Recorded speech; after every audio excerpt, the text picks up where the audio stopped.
Coach Corey Wayne, and this is my video coaching newsletter. And the topic of this newsletter is going to be relationships without attachments. Well, I got 3 emails I'm going to go through with you today. Before we get into the first one, I got a quote that I wrote on this topic that I want to share with you before we get into these emails. And it says, loving another human being also means that you want what's best for them, even if that means that they end up with someone else. The most powerful way to love is love without attachments. That means loving them and desiring them, but being okay with any possibility of how they choose or choose not to love you back. When you can love someone so much, but deep down you know that they are not right for you long term, you can let them go to seek their own happiness, even if it's without you and with someone else. Dare others to find someone better than you. Give them the freedom to find someone else. That way, if they come back to you, you know that they are choosing to be with you because they really want and feel that inside. Love is about giving, not possessing, controlling, or manipulating to get what you want.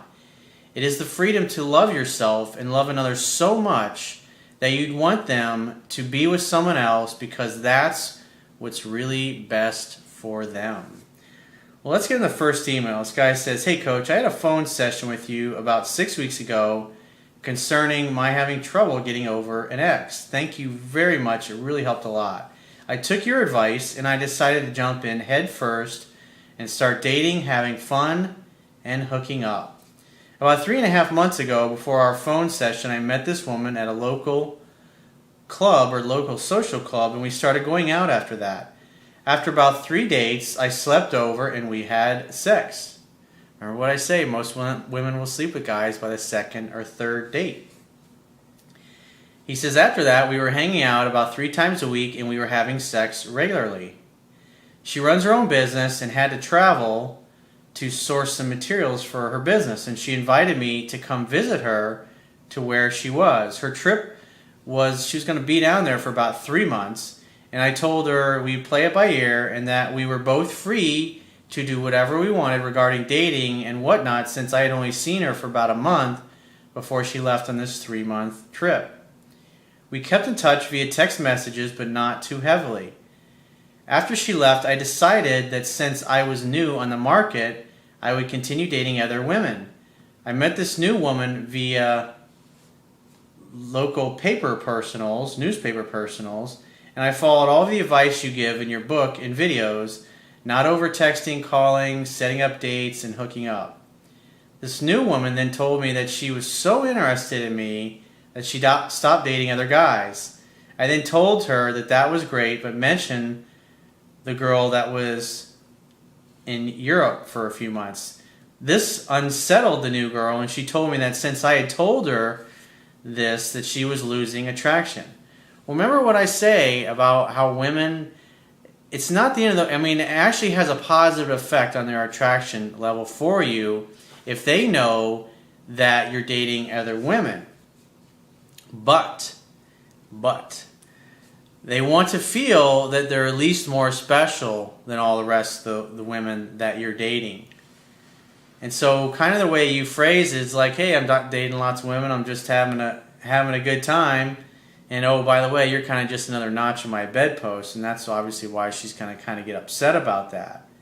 That's why it's important to be clear in your intent, especially when these things come up, that you just let her know that you're definitely dating around and you just got out of a long-term relationship. I can't remember if you were married or you've been living with somebody for a long period of time.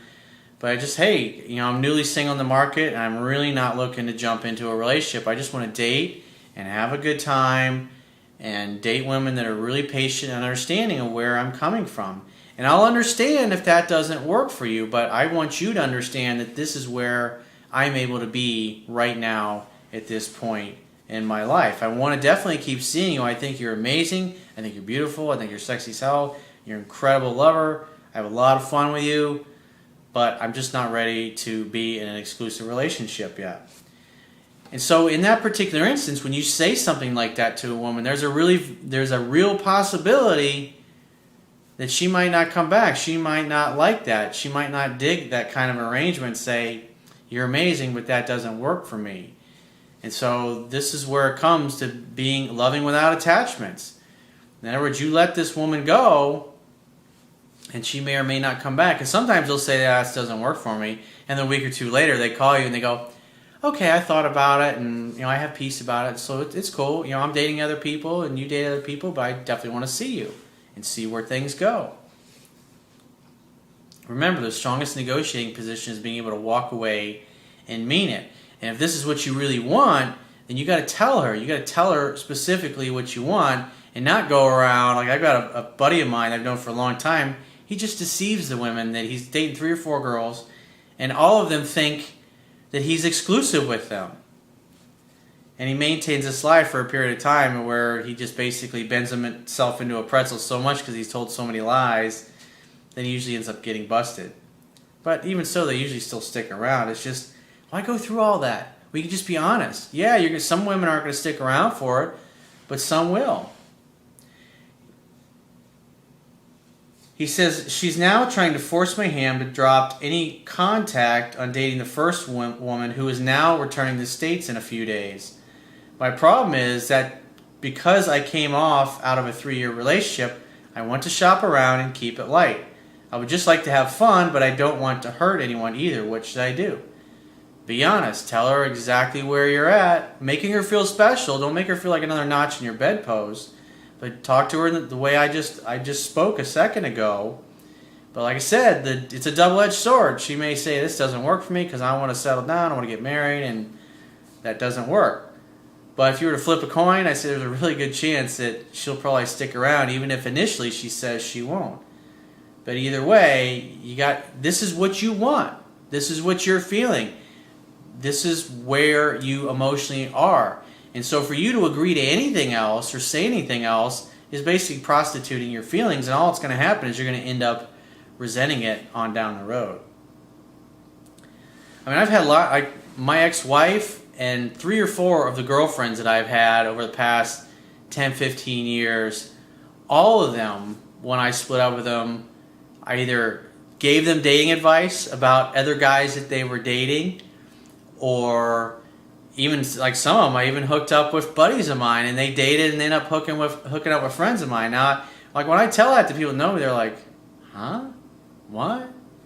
Like, a couple of my girlfriends that I didn't see them for a while. I didn't have a problem. I wanted them to be happy. We weren't together anymore. I still loved them. I still thought they were amazing, amazing women. But I'm giving them dating advice, and some of them that didn't, lived in other parts of the country or whatever, where I didn't see for a while. A lot of people think it's strange that here I am giving them dating advice, and yet a few months later they come and see me, where we start hanging out and hooking up again. And I just grown to a place in my life where I know what I want inside. And sometimes I don't want to be in a relationship. Sometimes I do want to be in a relationship. And my girlfriends, that's why a lot of my girlfriends still stay in touch with me years later, 10 years, 15 years after we've been together. They still call every once in a while. And it's because we have a great relationship. It's because I love them unconditionally. I want them to be happy. And so they know that when they call me, then I'm going to be happy to listen to them. And I'm happy to give them advice. And I don't have any weird hang-ups. I'm not thinking I don't feel like I lose anything if they go and end up with somebody else. Because the way I look at it and the way I think is that I really rejoice in the happiness and the success of other people. And that includes my previous girlfriends. And so when I'm talking to a girlfriend and I give her some advice about a guy and she follows it, and then she sends an email or calls me a week or two later and tells me what a great time they had and how great the sex was, or whatever, I'm happy about that. I'm elated about that. I'm really excited for her. I'm excited that she's happy. But a lot of people think, well, why don't you just not ever talk to me? Because that's just the way I am. It's like you get to a certain point where you realize, it's like once you realize the truth that you're an amazing, divine human being, and that there are members of the opposite sex on this planet who will love you no matter what. As long as you show up and you're centered in your being with who you are, you live your truth, you don't let people walk all over you. There are people that will show up, they'll want to be your lovers, they'll want to be your business partners, they'll want to be your friends, they'll just want to hang out with you and listen to you just because you're awesome. But you got to believe you're awesome first, and you got to create an awesome life and learn to live these kinds of principles that I talk about. And it really frees you. You don't feel like you lack anything. It's like what Lao Tzu said. When you realize there is nothing lacking, the whole world belongs to you. So let's get into the second email. This guy says, "Hey coach, I've really gotten a lot of great things from your videos and your book. I did not realize how many things I was actually doing correctly. Anyway, here's a question. What do you think of open relationships?" Well, obviously an open relationship is one where you're hanging out, having fun, and hooking up with somebody. But both of you, it's totally okay to hang out and have fun and hook up with other people. Obviously, if you're in those kinds of relationships, you definitely should practice safe sex. But, I mean, you look at the world. I mean, the divorce rate's over 65%. I mean, think about that for a second. You got people, I mean, I see this a lot in the news. You got people where you got men are living with 2 and 3 women and they're having kids together, they're raising families together. Or you've got one woman living with 2 or 3 guys. It's different strokes for different folks. I mean, there's 6.5 billion people on this planet, and there's all kinds of different types of relationships. And so, if it makes you happy, do more of that. He says, "I recently met an awesome woman that I want her to be my girlfriend. She's a high-end escort, and I knew this from day one right up front. It is a financial thing. She is a substitute preschool teacher from one day right up front, and it's a financial thing. She's a substitute preschool teacher, and her ex-husband pays nothing for her child support. We have not slept together by choice, building up the sexual tension and getting to know each other." Yeah, you're just a friend, dude. If you're not hooking up and not having sex, you're not kissing, you're just a friend. He says, "I've been in open relationships before, a couple where it was very upfront that we would date and or have sex with others. And I had a girlfriend that had a widowed man about 70 years old that would take her to dinner. He'd give her money to help her with her bills. And I had no problem with these situations. With this new woman, my goal would be to support her and her son financially if and when we get that far." I mean, think about it. You haven't even slept with this girl yet. She's sleeping with other people for money, and you're already thinking about how she's going to get out of this career. I mean, there's some women out there that do this, and that's what they want to do for a living because the money's good, and they don't want to give that up. I've had numerous clients over the years that have women that they're in a relationship with, and they don't have a problem with it. As long as the dudes are paying for it, they're totally cool. They got an unattached attitude towards their relationship. And all of these women, they all say the same fucking thing.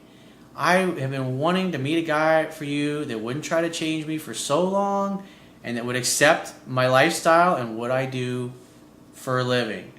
And it's like, you're the typical guy that they end up running into. You think you're going to save her from herself. This is her chosen profession. Have you ever given any consideration to what she wants? But instead, you have this fantasy of what you think this woman can be, and so you're already thinking, okay, I'm going to save her, I'm going to protect her, I'm going to pay all of her bills, so she's not going to have to do this high-end escort stuff anymore, and then I'll get her all to myself, and then I can make her into the perfect woman that I fantasize that she could potentially be. You are totally deluding yourself up, dude, and you're setting yourself up for a big heartbreak. The only way to date someone like this is that you got to be totally cool with what they do for a living. It's really none of your fucking business, and it's not your place to tell her what she can and can't do. Besides, you're not even sleeping with her yet. He says, "So what's your opinion? Do you believe what the ground rules are?" Well, again, you're just a friend, and so the only reason you're thinking about rules is because you want to control her, you want to manipulate her, and you want to gently lead her into what it is that you think that she needs to become in order for you to be happy with her. And so he says, "Do I go monogamous?" I mean, if I were you, dude, I would look for somebody who matches the ideal of what you're looking for. Not a woman who, obviously, you dig this girl, but what she does for a living, you obviously have a problem with that. And since you have a problem with that, your relationship's not going to get very far, because I've I've coached enough people over the years and talked to enough women that do this kind of stuff for a living that this is not what they want. They want a guy that loves them and accepts them and thinks as long as it's making them happy and they're getting paid for it, they're totally supportive of it. That's the type of guy that they want to date.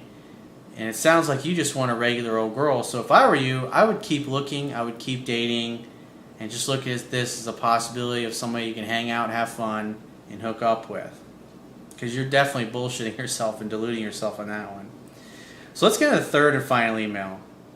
This guy says, "Hey Corey, I stumbled upon your newsletters and YouTube videos a few months ago. Every morning as I'm getting ready for work, I listen to motivational speakers to start my day out right. Tony Robbins, Les Brown's pretty awesome, Zig Ziglar, and more. And this is how I found your newsletters. It is amazing the parallels between relationships and business."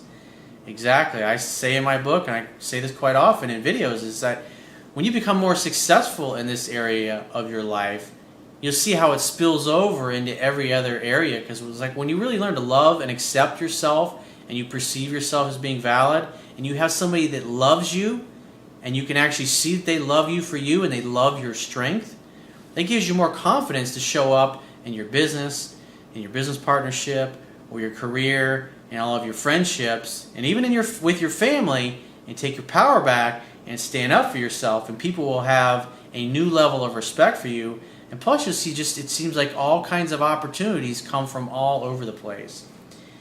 He says, "It cracks me up when I listen to your newsletters because it almost sounds like you have a siphon hooked to my brain and are telling people my thoughts.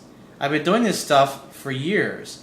I've helped several guy friends of mine start getting women and dates and having success with women. It's amazing how clueless they can be sometimes. Like, you didn't even try to kiss her? No wonder she isn't calling you. She doesn't want a pussy, she already has one. Or stop trying to psychoanalyze your way down her pants. Come on, man." I can tell you've watched my videos for a while. He says, "I'm 44, a local entrepreneur respected in my community, and I'm debt-free and in good shape, and I've dated hundreds of women.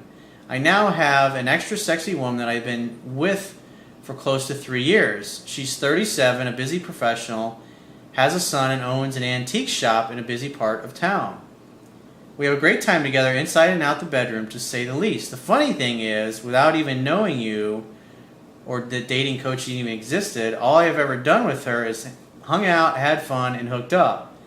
I did not ever bring up jack shit about a girlfriend, or where is this going, or what are we, or getting married, or any other type of shit like that. But she does. She worships the ground that I walk on, and we have a great relationship. It's badass and easy." That's what it's supposed to be like, man. When you act like a man, you make the woman happy. She feels comfortable being in her feminine, totally lets you take the leadership role, and it's bliss. He says, "I will say this, though. I have listened to some of your newsletters, and I have applied some of your tactics, and it really has made a difference, some fine-tuning, if you will. It's made a good relationship even better, and it's added a new fire, so thanks for that. So now the question I have, all of this success I've mentioned has come from intentional behavior, believing the universe will give me what I want, and you guessed it, goal setting. I'm not aware of any goal setting videos that you've done. Well, I've done a lot of articles on it. I got a few videos on it. If you Google Corey Wayne goal setting that works, that'll bring it up. And also in the article on this page, I'll put a link to that as well. But it's like once you get to the goal setting that works, you get about to near the bottom of the page, and you'll see that there's a tag down there about setting goals, achieving dreams. If you click on that little blue link, that blue tag, it'll bring up a dozen or so other articles that I've written on the subject, so you can kind of read all of them there. So that's what I would do with you. Thanks for sharing your email and your experience. But you can see this guy here is just another guy. It's doing the types of things that I talk about. In his particular case, he's already doing them instinctively. But it's like every guy knows a certain percentage of what he needs to know in order to be successful in the dating world. It's just determining how successful you are or are going to be is based upon how much you know and obviously how much you don't know. And so the more you know, the higher the level of attraction you're going to be able to create in the woman that you're with. And obviously the less you know, the harder time you're going to have getting her to fall in love with you.